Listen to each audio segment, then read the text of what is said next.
In today's video, I'm going to teach you how to forward Gmail emails to another account. Fix today here. Let's begin.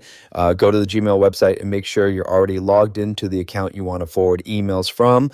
Once you're inside your inbox, look at the top right corner and click the settings gear icon from the quick settings panel. Click see all settings to open the full settings page. At the top of the settings menu, click the forwarding and POP/IMAP tab. In the forwarding section, click add a forwarding address. A small pop-up window will appear. Enter the email address where you want to receive the forwarded messages, then click next.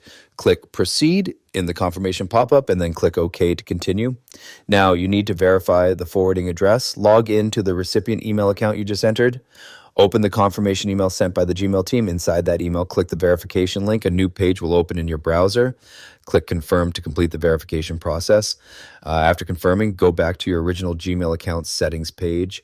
Refresh your browser to update the forwarding options. Under the forwarding section, select the radio button that says forward a copy of incoming mail to and choose the verified email address from the drop-down menu. Next, use the second drop-down menu to decide what should happen to the original emails in your Gmail inbox. For example, you can choose to keep Gmail's copy in the inbox if you still want access to them there. Once everything is set up, scroll to the bottom of the page and click Save Changes. Your forwarding rule is now active. You can send a test email to your Gmail account to make sure messages are being forwarded correctly. If you found this useful, subscribe for more clear tutorials, and I'll see you in the next video. Congratulations!